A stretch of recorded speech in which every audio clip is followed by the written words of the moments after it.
news where the truth is key comes Rod Palmer and Dick Greaser with the mark of trust, the seal of skill with credentials they uphold the will. On the Bugle Weekly they dig so deep, uncovering facts, breaking the scoop. Only better sources and better opinions verify truth seen through trained eyes. Credentials matter in every single line, doing your thinking, standing the test of time. In journalism we need the best with credentials. We rise above the rest, but they are on the path to defeat podcast.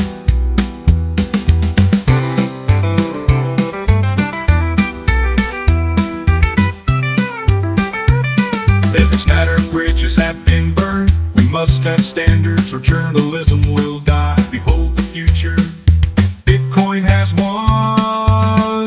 Credentials matter in every single line, doing your thinking, standing the test of time. In journalism we need the best with credentials. We rise above the rest. Truth and integrity, that's our call. With credentials we stand tall. Every story told, every headline, credentials ensure it's genuine.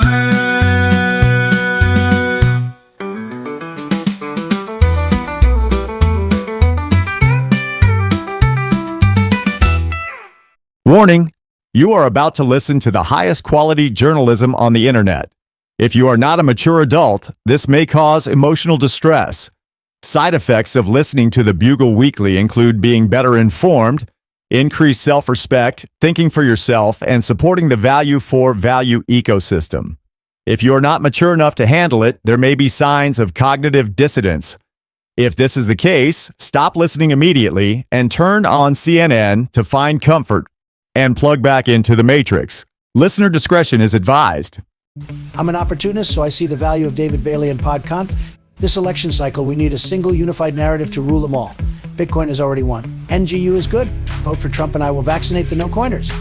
On this week's episode of the Bugle Weekly, expert and visionary journalists Rod Palmer and Dick Greaser sit down to discuss vaccinating fiat maximalists, Richard's new investigative podcast called What Happened to the Dollar Menu, as well as all the important news of the last week. This is the 10th episode of the Bugle Weekly, and since launch, the podcast has taken the world by storm. People understand the value of credentialed journalists, and the market is responding. This show is made possible by its listeners who understand the superior quality of what Rod and Dick are doing. We want to thank you for recognizing the Bugle's greatness as the most important institution in journalism. Buckle up as you are about to inject unadulterated news directly into your veins. Help fight misinformation by allowing the Bugle to do the thinking for you. Doing the thinking yourself is just too much damn work. I had Jamie fact-check the Bugle, and he found all their facts were true.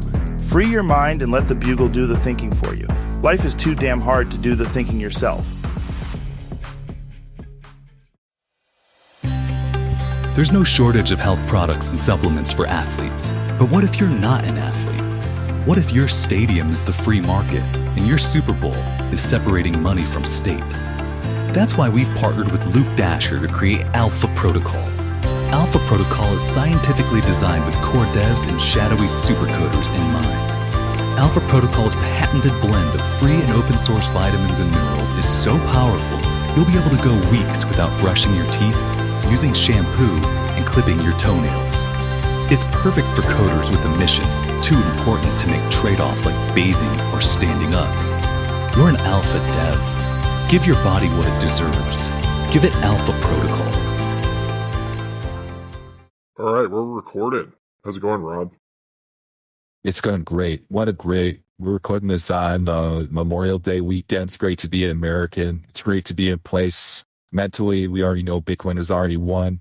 It's just great. Yeah, I mean, how much of a better president to present the American people on Memorial's Day, the reality that Bitcoin has won, which means there's going to be less war in the future and less people to memorialize. Right, there's a lot of war going on right now, and having to put all the victims on like a wall or a memorial, that's adding spam to the government blockchain, if you know what I mean. Yeah, I mean, there's going to be a period of war as these people, they have to bankrupt themselves first, in the same way that the fiat maximalists need to just see things play out a little bit longer to realize that the dollar is dead. Same thing with all these governments that are declaring war on each other constantly. It's going to take a little bit. You can't see something you don't want to see. And I think it takes until bankruptcy to kind of get through the details and have a judge, a credentialed person of the law, sign failure and assign liquidation. They need to see it through their own eyes. And maybe they won't see it, because I think Bitcoin derangement syndrome, like one of the things that we're going to have to push for is that in the DSM-6, so the next edition of the Diagnostic Statistical Manual, psychiatrists use to diagnose people, we need to make sure that Bitcoin derangement syndrome is in there, because like if you don't like Bitcoin after it's already won, there's got to be something severely wrong with you. Right. And we need to make sure that we give people the proper treatment and give people the care that they need and the compassion that they need. And we need to make sure we ban spoilers like salty no coiner. Like that's not productive. We need to give these people help so they can see that Bitcoin has already won, like that they can see the truth. So what do you think the treatment for Bitcoin derangement syndrome is? Well, to put it glibly, an orange pill.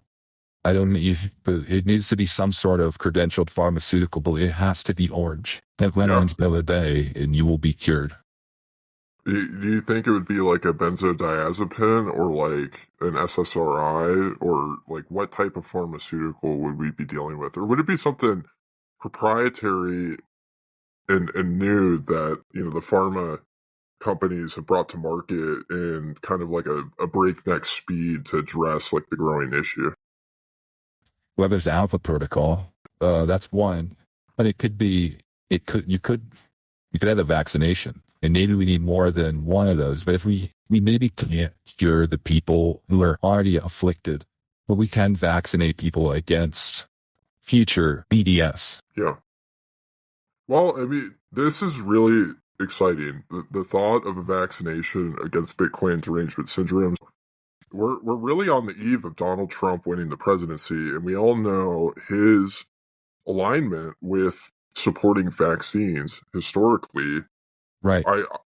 He's supporting Bitcoin now, so I would imagine he would be rushing a product like this to market. I mean, we might see an Operation Warp Speed 2.0 in this next presidency when he most likely wins. And I think we have a good example of how to incentivize. Incentives matter. Incentivize people to get this vaccine. Because I know, I don't want to work with anybody here at the Bugle who doesn't get one, who needs one. Think about, do you want to work with somebody with BDS? Do you want that infecting your workplace? Or do you want people to make sure they take care of that, not only for themselves, but for others' protection? Yeah. If I were Donald Trump, I'd be looking at what Bukele has done in El Salvador to increase Bitcoin adoption as well as eradicate noncompliance, both in the government and, among the citizenry. And I think the first step would be for Trump, he's a big fan of stimulus. So imagine if he pushed through stimulus where everybody got $1,000 custodial lightning vouchers that they could redeem through KYCing.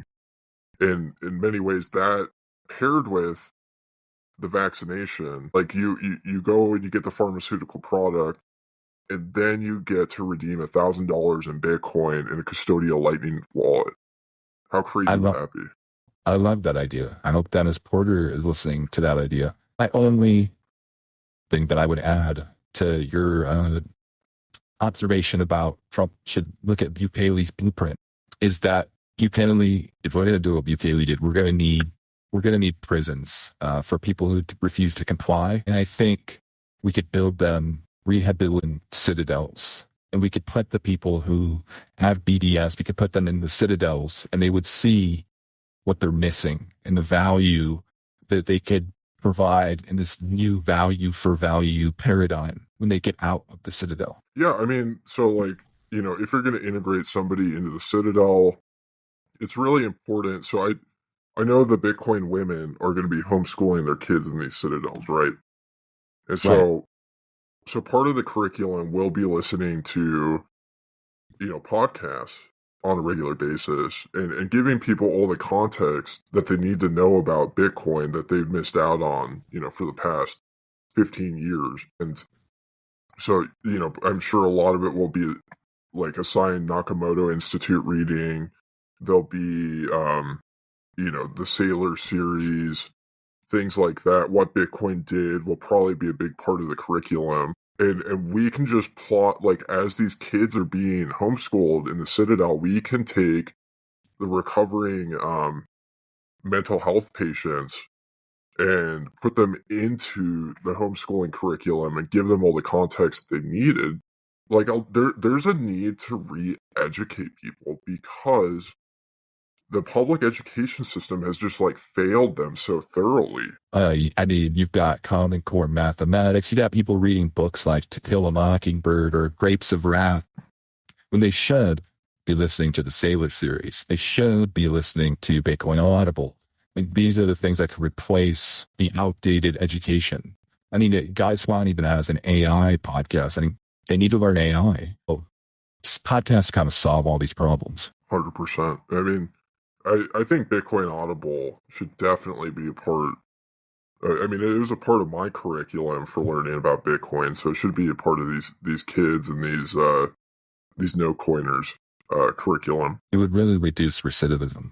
I think there might be a need to completely throw out a lot of the old credentials and create a whole new set of credentials. Instead of getting a high school diploma, you should be able to get a diploma after, completing this curriculum allows you to have the title of being a Bitcoin expert. So every high school graduate, every 18-year-old kid moving on to higher education should receive a diploma of being a Bitcoin expert. Yeah, we should put that on, use the orange credential system. What's that called again? The DID? Perfect. You don't need Cardano for diplomas on chain anymore.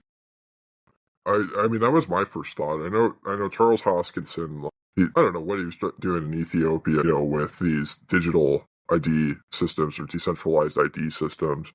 It wasn't done on Bitcoin, so it obviously wasn't successful. Yeah, LinkedIn. Somebody needs to come up with a Bitcoin version of LinkedIn where your credentials are tied to the Bitcoin blockchain, and that's what's used to verify your resume portfolio instead of just whatever you write about it. Because, you could very easily, pseudo-spoof a bunch of endorsements on skills that you don't have on LinkedIn. But when it's plugged into an immutable ledger, how would you be able to spoof that? Right, there's no spam there. It's the perfect solution. There's entrepreneurs out there that were building that for sure. So, yeah, I'm waiting for Michael Saylor to send me an invite to get set up with this platform, because I want to be the first individual, if not one of the first individuals, using it. Feeling like a pawn in this corporate scheme. McDonald's thought they crushed my dreams. No more dollar menu. It's a travesty. I pay more for that fast food misery. Anger rising, can't contain the rage. They're taking advantage of us. It's a modern day cage. Where's the justice in this cruel world? No mercy for the broke. Just watch us all unfurl. Dollar menu gone. They stabbed us in the back. Feel the anger, it's a heart attack. No more GP's gotta count the cost. McDonald's, you've lost the trust of the lost. This week, Richard Greaser launched a new investigative podcast to try and find out what happened to the McDonald's dollar menu. Americans are being ravaged by rising fast food prices and demand answers. The media is not covering this important issue, so Richard has taken the call to get to the bottom of this mystery. Check out the show on Fountain, as well as his debut musical album on Wave Lake. The links to both will be in the show notes. Americans want to know why such an important part of American culture disappeared silently sometime during 2020. You can contribute to the show by sending your tips on what you think happened to the dollar menu to us on our website, bugle.news. Once again, links will be in the show notes.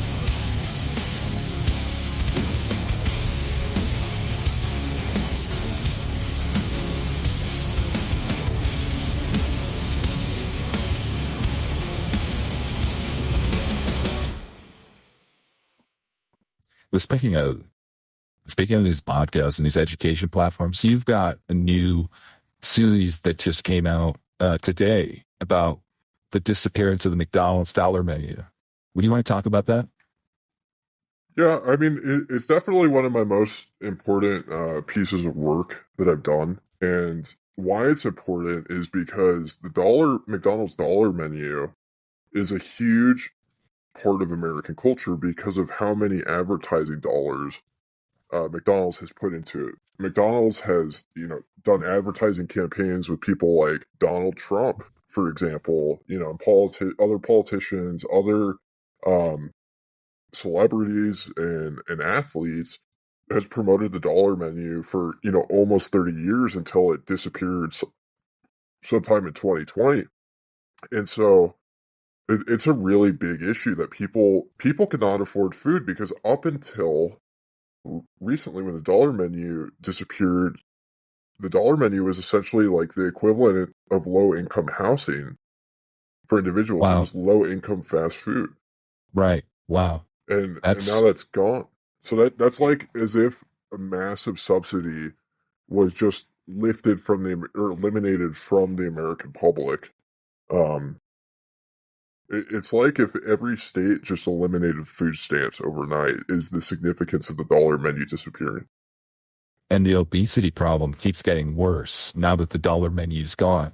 That's something to look into, right? I mean, what's going on there? When subsidized food goes down, obesity goes up. Is that the correlation that I'm seeing?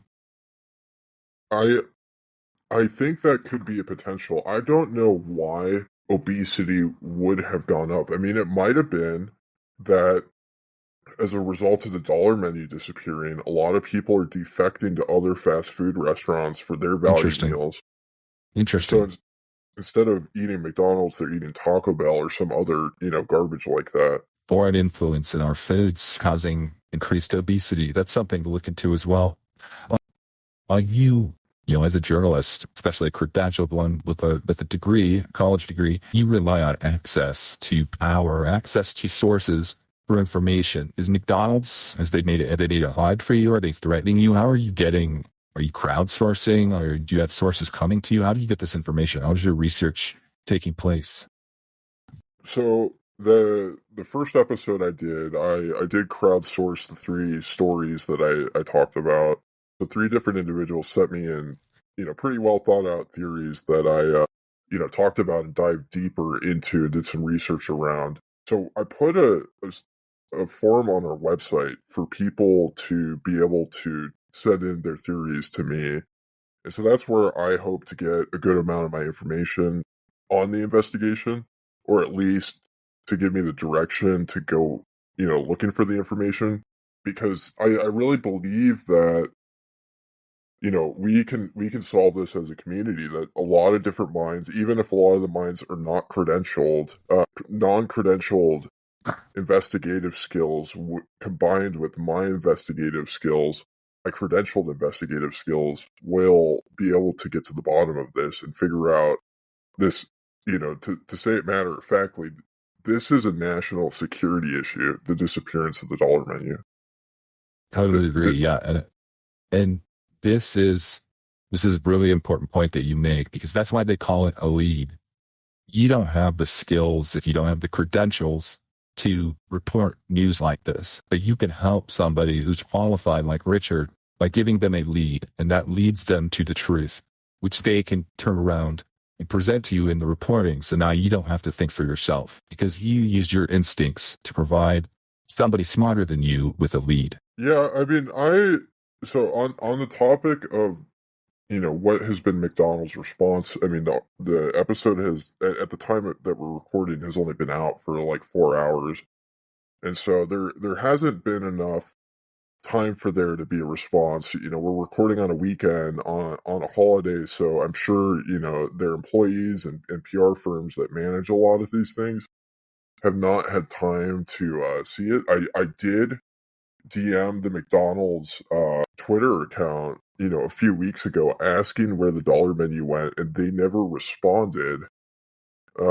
So they might be trying to ignore all the questions that I'm asking. I know I've been active enough online and have asked, some pretty serious questions to the point where I know that they're watching what I'm doing. But I think that they think that, this is just going to blow over, and it's not going to be perceived for what it is, which is the most important investigative journalism happening on the internet today. Do you think that this might lead to a Pulitzer Award for you? Maybe, but probably not. I mean, I think the solution to things like that is we need to create a whole new standard of awards. Like, the Nobel Prize is a scam. They give it to war criminals all the time. The guy that started it was a war criminal, and other awards like the Pulitzer Prize are tarnished by kind of it. Sometimes they give it to non-credentialed individuals, but most of it, Pulitzer is just given to corporate media, the ones that are bought off by McDonald's, that are not asking the questions of where the dollar menu went. Maybe it's time to create a greaser, and you can set a good example by giving yourself the first greaser, and then others can try to emulate your standard of journalism to be worthy of a greaser under this new Bitcoin standard of journalism. It's not a bad idea. I mean, maybe it would be the Greaser Awards, or maybe it'd be the Bugle Awards, because there are many fine journalists at this institution that are doing work that's just as important as I am, but maybe a little bit less experienced in the way that they're approaching it and delivering it. But they'll get there under my tutelage, as well as yours. I mean, you're a very credentialed journalist as well, right? I think between us, the other big competition in the space that's already there is Predator. I think that he's definitely in the running, going to be in the running in future years. So, I mean, would you consider? So you're building a little bit of rivalry with him. Yeah, a couple of muckrakers just going back and forth online. I think it's all very professional competition. It's good for journalism. Yeah, and it's good for Bitcoin too, which I think is important to remember. Absolutely. That's what's most important. Yeah.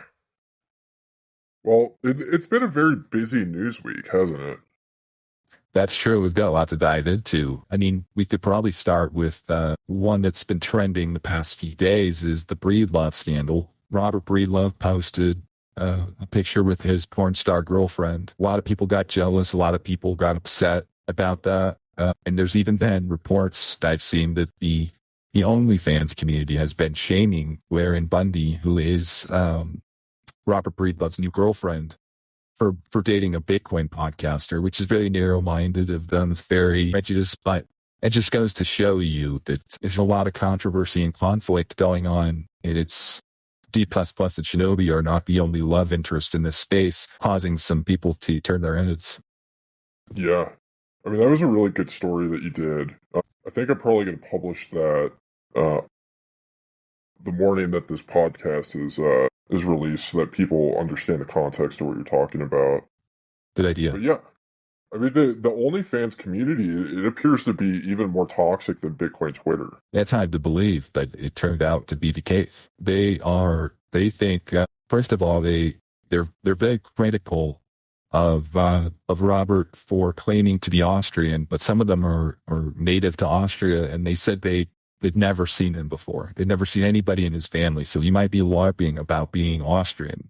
But obviously that we know what they're talking. We know that they're incorrect. We know he's talking about economics, but sometimes things get lost in translation. Did I tell you my theory on this relationship yet? No, I don't think so. So I have a source that told me that they found, and I've yet to verify it. I've been too deep in this McDonald's article, but they told me that Robert has a listing on Fiverr offering OnlyFans girls the ability to increase their subscriptions substantially, because there's a large portion of the Bitcoin community that for whatever reason sexually satisfies themselves to Bitcoin influencers, significant others. Wow. Yeah, that would be quite the scandal. But it would, I mean, there is no better place to launch your career, to become a next level influencer than the Bitcoin Twitter space and the Bitcoin Twitter community. That I don't know if Bitcoiners want their podcast donations going to porn stars, though. Well, individuals like Robert Breedlove, they predominantly don't operate on the value for value True. platform. So I don't think the question is, do sponsors want their sponsorship money going to porn stars? That's the right question. I think that there is an element of sexual energy that goes into some of this podcast entertainment and content. Like you said, people sexually pleasuring themselves to other people's significant others. But it can't be, it has to be real value for value relationship. It can't be one-sided where somebody else is using their position of influencer strength to give the other person a favor. That sounds like exploitation. Mm-hmm.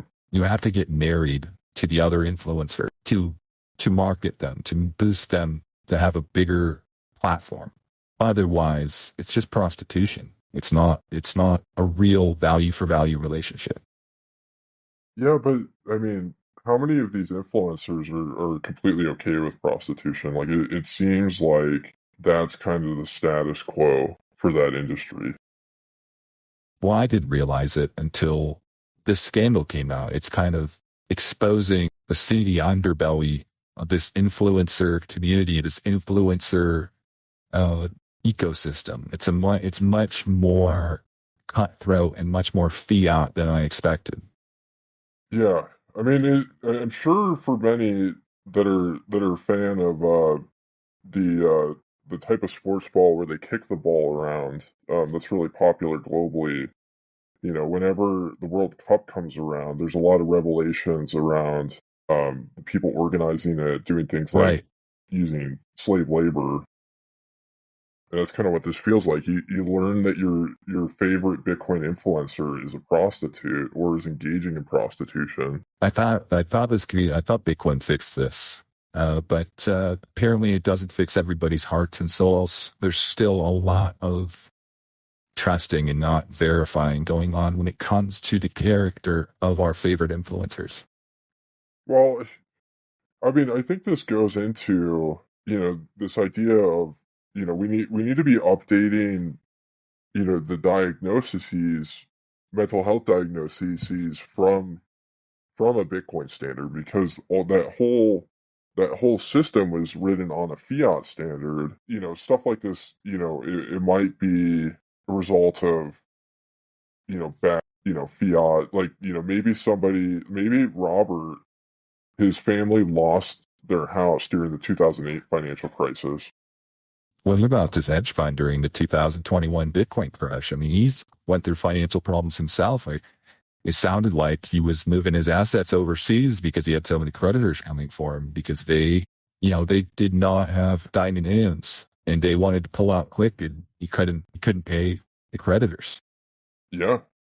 I mean, that you might be able to diagnose him with PTSD from a situation like that. What is more traumatizing than a huge dip in Bitcoin at the end of a bull run, right? Like, you think that you are rich now and you go back to being poor. And that could be, and people throw themselves off of buildings in market crashes. Why wouldn't that be a post-traumatic stress disorder qualifying event? Yeah. Yeah, I mean, people got caught launching speculative attacks. They were going off of what they knew to be true, which is that Bitcoin had already won. And they just got rug pulled by people that didn't realize that Bitcoin had already won. Yeah, it's not just about being right. If you're early, you're wrong. Well, he wasn't, haven't been wrong about Bitcoin already winning. That's already true. But until everybody else figures it out, you are subject to volatility in markets.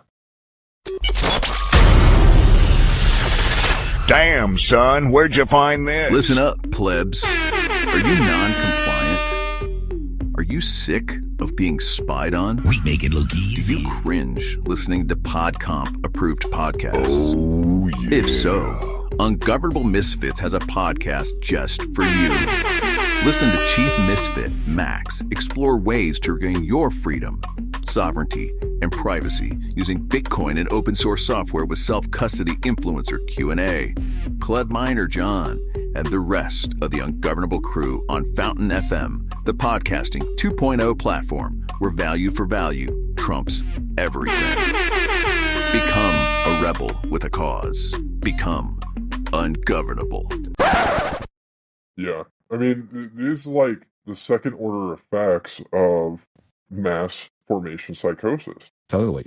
And it isn't something that magnifies the problem, is that the day after these revelations of prostitution and the value for value perversion of our space, Robert's estranged wife went on Spaces and aired the dirty laundry. And this is leading some to speculate that the whole situation was a publicity stunt by triple elite memes who had now had a daily Spaces with good attendance every day since. And they launched this space with Janet, Robert's estranged wife. There was a whole lot of drama, a lot of accusations leveled by Janet in that 10 Spaces. It was very well attended and it's very controversial. Interesting. Well, I mean, it's unfortunate that a lot of that activity is happening on Twitter Spaces and being done by non-credentialed individuals. Because I wouldn't say the medium is the issue. A lot of misinformation is told there. Yeah. A lot of dangerous misinformation. And so, I don't know. I mean, maybe there's a need for credentialed individuals like us to take over the morning Twitter Spaces scene. And there's a huge opportunity there. If somebody else doesn't want to do it, it seems like the burden is on us. Yeah. I mean, I think this could be a moment, one of my favorite parts in the Bible is when, Jesus is at the synagogue and he goes and kicks all the vendors out. And I think if the Bugle could essentially go through that same process, restoring the sanctity of Twitter Spaces in the same way that Jesus restored the sanctity of the temple, of the synagogue. Kicked out the marketing merchants, the people who are trying to sell things, and the false prophets. Yeah, that might be the direction that we'd have to go. To be continued there. We'll have to think about that. I mean, there's it's when I think of Twitter Spaces, it's not something I want to do. I'd much rather, devote my time to, finding the McDonald's dollar menu. But, the best people in Twitter Spaces are not the people that want to be there, but the ones that feel called to be there. And so that's something. Fulfilling your duty. Some people feel called to fulfilling their duty. Well, there was very weird curveball that was thrown this week, which was that Donald Trump wants to free Ross Ulbricht. Yeah, that came out of nowhere. What do you think was behind that? Do you think David Bailey's involved? Yeah, I think David Bailey's responsible for it. We had that article this week about Donald Trump naming Michael Saylor to be his VP. I just think he's just so thoroughly orange pill. Like, did you hear him talk about self-custody? It was like a totally different person. And I've also seen reports that the Saylor nomination, although it may not be official in terms of who gets sworn in, Saylor will continue to be kind of like the shadow vice president. It's more of a nod to the community to let people know that somebody's working behind the scenes. Yeah, I mean, it's very interesting timing that, like, Donald Trump has communicated with his support base via online messaging boards using cryptic language. for a long time. And shortly before this announcement, Michael Saylor began doing the same thing using Stacker News. And so I think that was kind of a signal to a shift. Yeah. It'll be interesting to keep following that, because I think that it's going to be a very tumultuous couple of months. But this Free Ross announcement is a game changer. Yeah, I mean, I'm excited at the prospect of having Ross on the podcast once he gets out and goes on the PodConf tour and is kind of recovered. That'll be really exciting. I wonder which show will be the first one he goes on. And I wonder how many advertisers will be flooding to get their advertising on that show. I mean, probably not a whole lot of them, because I think a lot of the advertisers are pretty scared of Ross's non-compliance. But my bet would be that he'd go on What Bitcoin Did first, that would be the first show that Ross would appear on. Yeah, that would be my guess too. I think that'll be a really good one to suss out everything that he's gone through. But I'm hopeful that the advertisers will be, now that his sentence is commuted, it kind of wipes out all the history. It makes it like he never had to go to jail in the first place, and everybody kind of just is happy. Yeah, I mean, I hope it's that way. Bygones, yeah. I hope it's that way. I mean, I would say Ross is a very important individual and in Bitcoin's history, because he created like a good use of like, I wouldn't be able to buy cigarettes for Bitcoin today if it wasn't for Ross creating the Silk Road. Like, that was one of the first ways for people to buy non-KYC cigarettes. And for that reason, I will always be a big fan of his. Where do you go to find non-KYC Marlboro Reds now? I've got a local guy in New York that I have a deal with. I don't want to say too much about it, but I orange pilled him over the years. It's right down the street from me. Just take a short walk. I consume volume of cigarettes, so I help him move a significant amount of quantity of non-KYC cigarettes.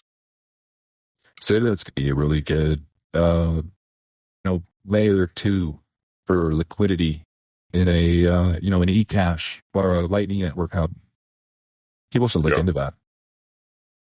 Yeah, I mean, just between my wife, my kid, and I, we consume like a carton every other day. And so, yeah, between the three of us, I mean, that's anywhere from 6 to 7 cartons a week. Please pardon the ad break. PodConf is working to completely disrupt traditional financial markets. This week, they announced they are applying for a compliance token ETF. Compliance token is an exclusive BRC20 token, only given to the most compliant Bitcoiners who support the unified PodConf narrative to promote maximum NGU. PodConf is ushering in the future through innovative financial products that bring Bitcoin to the fiat world. This is what it looks like to be winning. Help support PodConf today by telling Gary Gensler and the SEC to approve our ETF.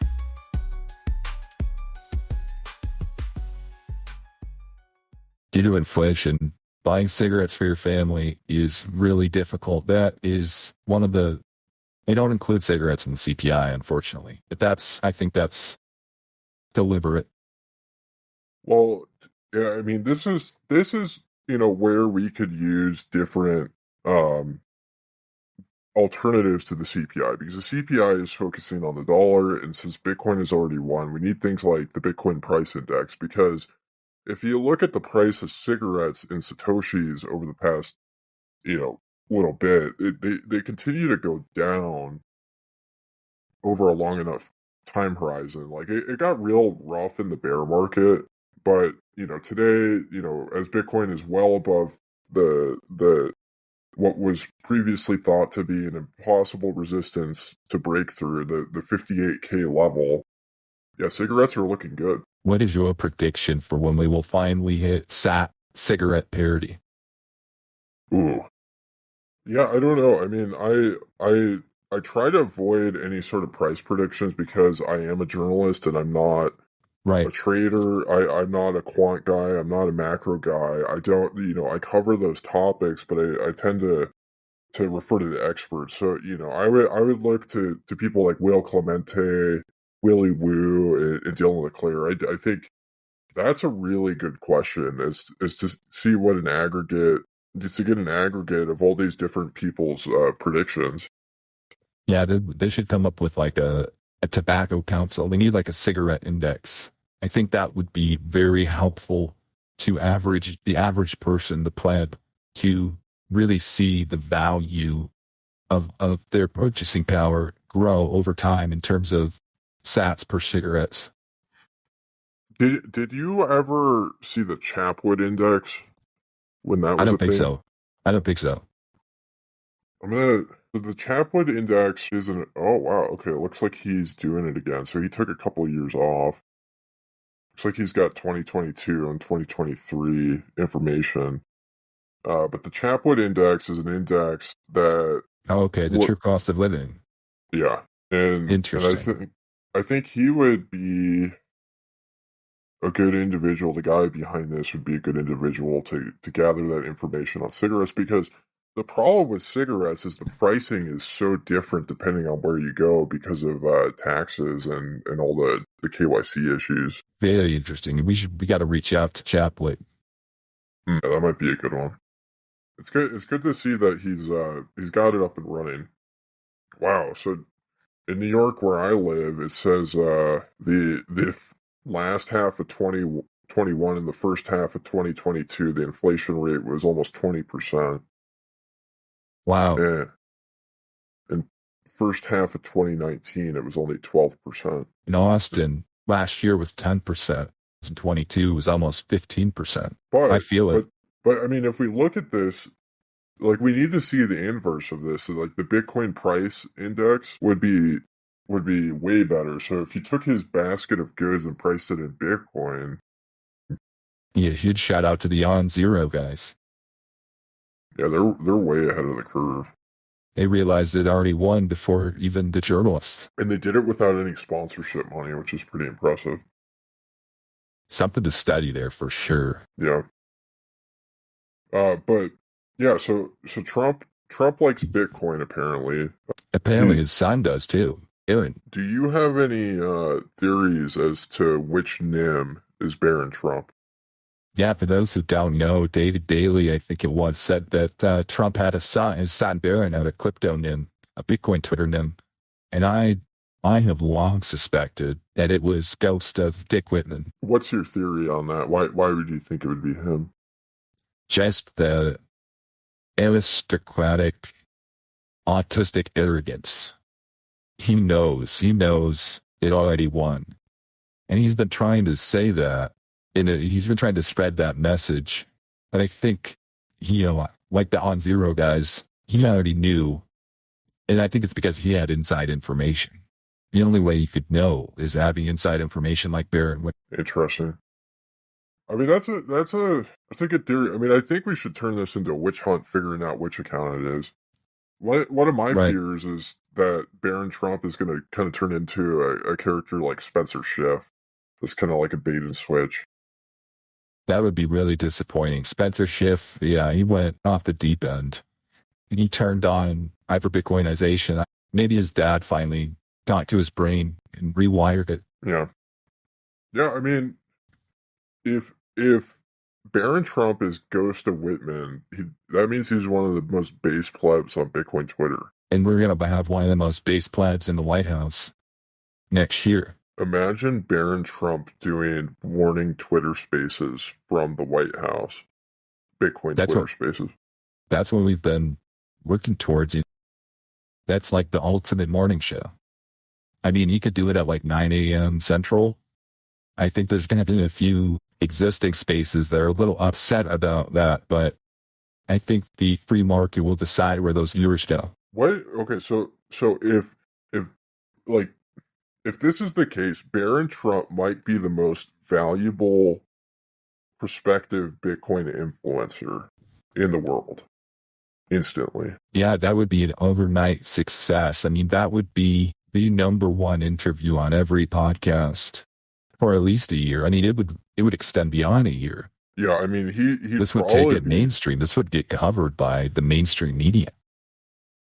He might be kind of close to like Michael Saylor in relevance or Jack Mallers. So like CNBC could be bringing on Barron Trump to talk about Bitcoin and orange pill them in the White House with the background instead of an empty closet. Yeah. I mean, almost every journalist in the world wants to do an interview in the White House. Like that's something that they stay up at night fantasizing about before they fall asleep. And then when they fall asleep, they start dreaming about interviewing somebody in the White House. And so to get the potential to interview Barron Trump in the White House about Bitcoin, especially knowing that he's a based NIM like Ghost of Whitman, or alleged potential Ghost of Whitman.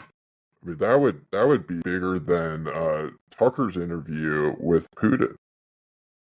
I wonder if it would be enough for Peter McCormack to finally dress nicely, or would he wear a Metallica shirt to the White House? I hope that he would wear a Metallica shirt to the White House. I mean, that would be... I mean, you know, what's funny about him doing that is, you know, he's a funny talker. I don't know if you listened to the podcast I did with Max and John, but they told me to refer to him as a fag. So he's a funny talking fag that reps American metal bands instead of, you know, his own like country. In America, it's the opposite. The fags are wearing like Rolling Stones t-shirts or the Beatles, and he reverses it, and he wears the American iconic music. Yeah. Yeah, so I mean, there's this point in American history where the British bands were dominating the American music scene, and they called it the British invasion, and it seems like, you know, there's almost an attempt by this segment of PodConf to try and maybe this is something, you know, I could talk to Max and John about, because maybe they're part of the problem where they're trying to morph British and American culture and turn it into a monoculture just because we speak the same language with vastly different dialects. Like I can't barely understand British people when they talk. It's so obnoxious. My only hope is that if Peter does do an interview in the White House, that he has enough respect to drop the accent and to speak American English when he's in our most sacred offices. Yeah. Yeah, I mean, it's just so obnoxious when people, like, you know, the audacity for British people to come to the U.S. after, you know, we fought a war against them for independence, and all the nonsense that they did to Americans to try and, you know, just bring that type of attitude where they speak in their own dialect and they don't. It's just unbelievable to me. It's freezing. And onto our last topic for the day. I think we would be remiss if we didn't discuss Saylor's conversation with Peter. Speaking of Peter, on what Bitcoin did this weekend. He had a lot to say. He basically confirmed Matt Odell's accusations about being against donating to core devs. He compared research and development in things like OPCAT and covenants to gain of function research in COVID. He came out against the vaccines, said SegWit was like smallpox, mentioned the core dev industrial complex. He basically said that donating to core devs was how you ended up with men and women's locker rooms. It was a wild interview. I mean, there's a lot to uncover there. So he compared SegWit to smallpox? Right, yeah. And he talked about how everybody agrees that we need a smallpox vaccine, where they agreed we need SegWit. That these newer technologies are vaccines for things that are not obviously problems, that they're solutions to problems that may not even exist. That's a really interesting theory. I encourage people to listen to that and to make their own determination here. But what can I expand on what? Well, I before we were talking about the show, it sounded like he made a bunch of anti-vax comments. He did. He really did. And he talks about the smallpox vaccine and compares it to these newer vaccines and people's, their hesitancy to try them and to get them. Maybe that they should be rejected if you compare them to changes on Bitcoin that want to not ossify. That these are being spread by fearmongers who are spreading FUD, and they think that they have vaccine for the FUD. Wow, that's pretty crazy. It's like he doesn't say it explicitly, and he essentially calls Shinobi Dr. Fauci. Wow. I mean, that would be, if Michael Saylor compared me to Dr. Fauci, I would be pretty happy because he is a very credentialed individual. And I feel like that's a lot of respect. And in my opinion, Shinobi deserves that respect. So I don't know how people will think about that. Yeah, I know there's a lot of people in the community that believe a lot of misinformation that might upset them. So I imagine Matt Odell is probably going to be pretty upset about that. Yeah, I don't think he addresses Odell directly or by name, but you can tell that he is hoping Matt is listening. Wow.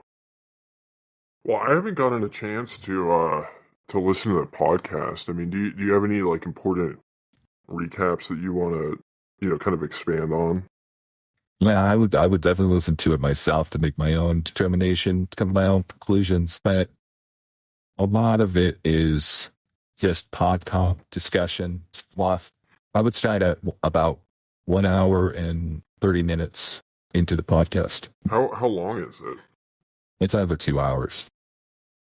There's a lot of advertisers that needed to be included. Oh, they had to extend it. So is there like an hour of content and then like an hour of advertisers? Basically, yeah. That's pretty much the breakdown. Yeah. I mean, it's kind of incredible. It's actually more like 60-40. I think ironically, that's the new portfolio, the 60-40, 60% ads, 40% content. I think that if we were going to judge the health of the Bitcoin industry, it should be based on how many advertising minutes are on each What Bitcoin Did podcast. And the more advertising minutes there are, it means that there's more marketing dollars to be spent. That index right there. Yeah. Track that. I mean, we'll know when these companies just completed recent fundraising rounds. Right. And that money will come right into the space via advertising. Absolutely incredible. Well, I'm gonna go listen to that right after this. Yeah, should we wrap it up with the boosts, right? That's what I was just gonna say. I'll start off with the first one. So John boosted us for 69,420 sats and asked when decentralized compliant Bugle coin airdrop. Wow, okay, so that made me think of a whole bit of news that we didn't cover today, which was the Ethereum ETF and the implications of that. So maybe the answer to that will come in the next episode. We got to cover that. That's a big one. We don't want to gloss over it. Yeah, I won't go into it too much, but I know that, now that the precedence is that anybody can launch a digital commodity ETF, PodConf is in the application process to get compliance coin as an ETF. The perfect match. No fake advertising there. It's all pure, honest advertising. Yeah. Oh, the other thing, man, there's so many topics I wanted to cover, but yeah, I'll just stick with the boost. Thank you, John, for your boost. We're not planning on launching any coins, doing any airdrops, launching any ETFs. We're a news agency. We're not a financial services agency. For now, we're only using Bitcoin. I'm a Bitcoin maximalist, and I don't want, all these different altcoins. I'm not like religious about it, and I'm not like going to like shout somebody down for using an altcoin. For me personally, I don't think we're going to do any sort of, Bugle issue tokens anytime soon. Well said. Yeah. The next news comes from Stack Toshi. Now that we have synthetic dollars, decentralized central banking, spending Bitcoin should be made illegal. Satoshi's vision was for Bitcoin, the network, to be used as the scaffolding for the new financial system. When transactions are dangerous, a small-minded use case that threatens NGU. Well, that's a hot take. I am against anything that threatens NGU, so I'll have to think about this one a little more. Yeah. Well, I mean, I don't think that people need the ability to be non-compliant in our current political atmosphere. But when Donald Trump gets elected and he gets the government to be compliant, I mean, he could really usher in a future where this is true, but more in the sense of, we would be transacting using Bitcoin within platforms like PayPal, Cash App, and Coinbase. And so it's kind of like a middle ground where, they're not actually transacting Bitcoin around, but they're just changing numbers in the database. So it's kind of like a middle ground here. So, yeah. I mean, I could see, for the sake of national security, for the sake of NGU, Donald Trump he said that he was not going to threaten self-custody and that he was going to promote self-custody, but that doesn't mean he's going to support spending the Bitcoin. And so maybe with his pick of Saylor, they see it more as like a savings mechanism than a spending mechanism, and they're going to promote the idea of you being your own decentralized central bank by issuing stable coins on your Lightning node and transacting that way. So like the dollar going. Yeah. So I mean, you could back your stable coin in a bank and you become the welfare to the banks. We are the ones propping them up the way it should be. Yeah.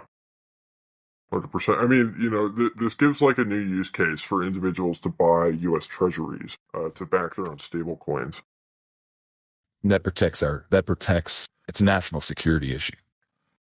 Wait, yeah. I'd be really interested to hear Greg Foss's thoughts on this, because I know he has a lot of knowledge in he's a credentialed mathematician. Yeah.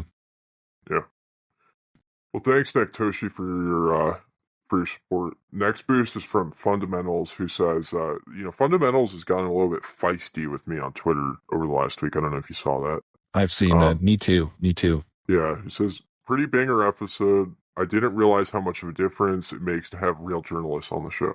Maybe if you posted and spoke a little less and listened a little more to the correct voices, the authority on news, maybe you would have more revelations like this. I hope it was a serendipitous episode and helped you kind of humble yourself a bit. Yeah, I mean, I think the problem is a lot of people don't have the proper context to understand why credentials matter, because the Bitcoin community has been so influencer driven and so uncredentialed for so long, but now that it's, Bitcoin is won, it's becoming more legitimate in the eyes of the fiat maximalists. It's time for things to settle down and become more credentialed, and for the real journalists to be able to crowd out the podcasters. I mean, it's a big deal. The momentum is shifting for sure. The next one comes from Orange Mark. Thank you for serenading us with this compliant conversation. Thank you so much for the 5,000 sats, Orange Mark. Thank you even more for, providing that video showing somebody defacing the PodConf mural. I had rumors on that it was Richard Greaser, but in my opinion, some people might call it defacing, they might call it graffiti. It looked better after he left it, if you ask me.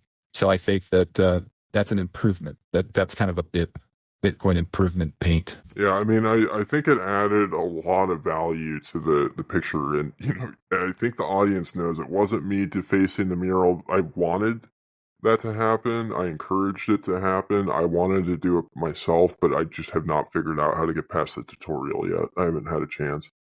I've been too busy chasing down leads on the dollar menu. He's a little rusty on his video game typewriter, so to speak. Yeah. I'm very rusty. Next one is from you, Rod. You said mission accomplished. What did you mean by that, Boost? Bitcoin has already won. Plain and simple. Beautiful. Thank you for Next one, we got John again. 2,100 sats. The rising cost of Adderall is a direct attack on journalists. And that I mentioned that we should get cheaper Adderall and we should have priority for Adderall as journalists. And I stand by that. And I agree. It is an attack on journalists. I agree too. I mean, there's other attacks on journalists like, cigarette alcohol taxes. tax.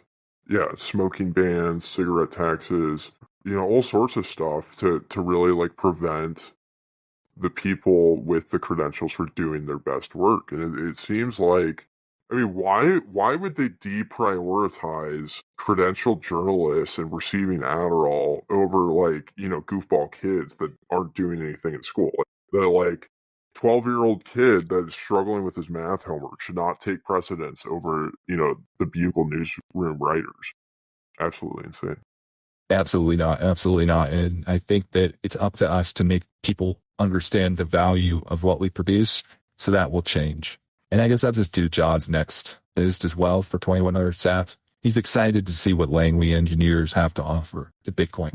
And I agree. And I just wanted to add that part of the reason Bitcoin has already won is due to those engineers at Langley. Yeah, we can go. We're not big fans of the CIA on this show because of their non-compliance, but we have to give credit where credit is due. They've really been promoting a lot of freedom technologies for them to be able to launder their illicit funds and be non-compliant. So it just fits into the Bitcoin game theory here. Yeah, like it or hate it, there's a lot of cypherpunks in the CIA. Yeah. Our last boost is from Enoch, who said Marxist babbling, which I don't really know what that means. It sounds like some sort of stupid conspiracy theory.